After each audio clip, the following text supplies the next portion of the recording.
So hello friends, welcome back to another video. So friend, जैसा कि आपको पता है आरआरबी एनटीपीसी का आंसर की जो आउट हो चुका है। आई होप कि आप सभी ने अपने मार्क्स देख लिए होंगे। और फ्रेंड्स, इससे पहले था उसमें मैंने आपको मेरी जो शिफ्ट में आए थे उसमें से कुछ इंपॉर्टेंट क्वेश्चंस को मैंने डिस्कस किया था। तो इस वीडियो में अपन मेरी जो शिफ्ट में आए थे उनमें से कुछ इंपॉर्टेंट क्वेश्चंस को और डिस्कस करने वाले हैं। इससे पहले एक वीडियो मैंने अपलोड किया था, वो आप जाके चेकआउट कर सकते हैं। और ये मेरा दूसरा वीडियो है इसके रिगार्डिंग। और फ्रेंड्स, अगर आप चैनल पे फर्स्ट टाइम विजिट कर रहे हो तो प्लीज चैनल को सब्सक्राइब कर देना और वीडियो को लाइक कर देना। और आपको पता है आरआरबी एनटीपीसी का जो 12th लेवल का एग्जाम डेट है वो भी आपको पता है आउट हो चुका है। 7 अगस्त से उसका एग्जाम स्टार्ट है। तो आई होप कि आप सबकी जो प्रिपरेशन जो काफी अच्छी चल रही होगी। तो देखते हैं इस मेरी शिफ्ट में आए उनमें से कुछ इंपॉर्टेंट क्वेश्चंस को। तो अपने पास में ये क्वेश्चन मेरी शिफ्ट में पूछा गया था। इसमें बोला गया था कि 5 संख्याओं का औसत 56 है, उनमें से 4 संख्याएं तो ये हैं, तो 5वीं संख्या आपको बतानी है। तो फ्रेंड्स, जैसे आपको 4 संख्या अपने पास में दी गई है तो इन सब का सम करेंगे। और 5वीं संख्या को मैं एक्स बोल देता हूँ।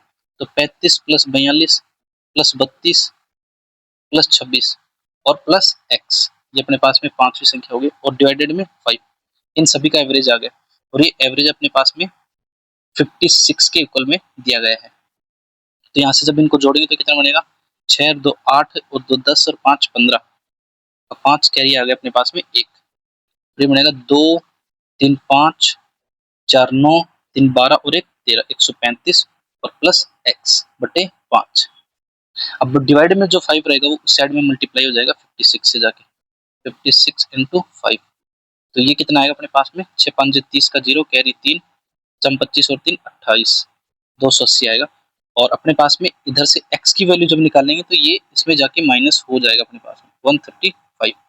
तो यहाँ से जब x की वैल्यू निकालेंगे तो अपने पास कितनी आ जाएगी? 10 में से 5 जाएंगे तो 5, 7 में से 3 जाएंगे तो 4 और 2 में से 1 जाएगा तो 1। यानी x की वैल्यू जो अपने पास में 145 निकल के आ जाएगी। ऑप्शन नंबर 2 इसका ठीक हो जाएगा। तो ये था एक एवरेज का क्वेश्चन। अगला क्वेश्चन जो पूछा गया था वो ये था कि अपने पास में वर्ष 1956 में कस्बे की जनसंख्या इतनी थी, 2,07,300 थी।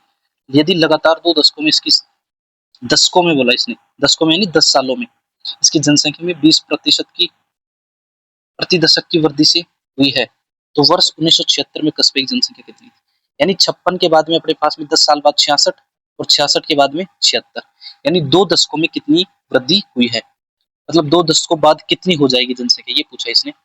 तो अपने पास में 2,07,300 इनिशियल में थी। अब इसमें अपने पास में 20% की 2 बार वृद्धि हुई है। 20% का मतलब 1/5, मतलब अगर 5 थी तो 1/6 होगी। इनिशियल में 5 थी, अभी 6 होगी। एक बार और हुई है 5 से 6, 2 बार हुई है कुल मिला के।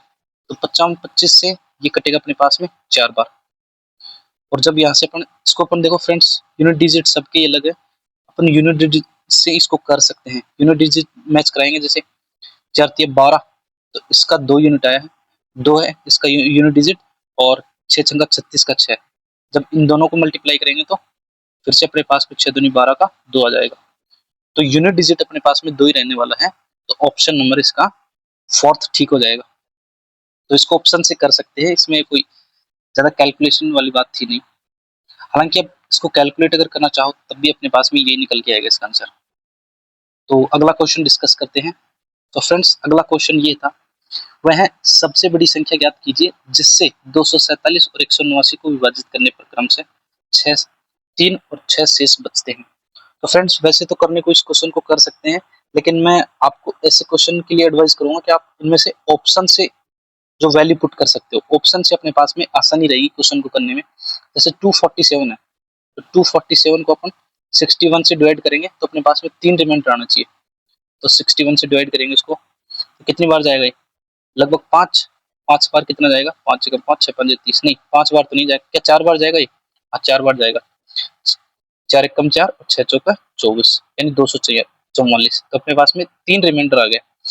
इसका मतलब ये पहली कंडीशन तो सेटिस्फाई हो रही है कि 3 रिमाइंडर आ रहा है।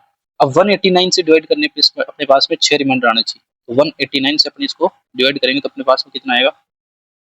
कितनी बार जाएगी? 3 बार। 3 कम 3 36 18, छतिया 18, ये अपने पास में 6 रिमाइंडर आ गए। इसका मतलब ऑप्शन नंबर 1 अपना ठीक है। जब इसको 61 को इसमें से अगर 247 से डिवाइड करेंगे तो 3 रिमाइंडर आएगा, और 189 से डिवाइड करेंगे तो अपने पास में 6 रिमाइंडर आएगा। तो ऑप्शन नंबर 1 ठीक हो जाएगा। अगला क्वेश्चन है फ्रेंड्स, एक वस्तु को x रुपए में बेचा जाता है। यदि इसे इस मूल्य के इस 40% पर बेचा जाए तो 50% की हानि होती है। x में बेचने पर प्रतिशत लाभ कितना होगा?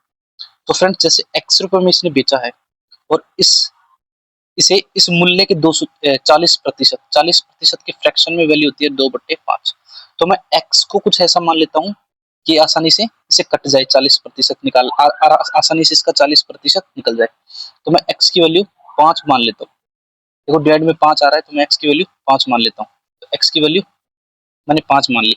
यदि इसे इस मूल्य के 40%, जैसे 5 का 40% कितना निकल के आएगा, तो 5 का 40% 2/5, यानी अपने पास में 2 निकल के आएगा। 2 रुपए में अगर बेचा जाए तो 50% की हानि होती है कि 2 रुपए में अपन सेल करेंगे तो 50% की हानि होगी। तो बिकेगा कितने में? इसके 50% में से 50% की वैल्यू 2 है। 100% अपने पास में सीपी होता है, तो 100% की वैल्यू कितनी आ जाएगी? 2 दूनी 4। तो 4 अपने पास में इसका सीपी निकल के आ गया। सीपी अपने पास में 4 आ गया, ठीक है।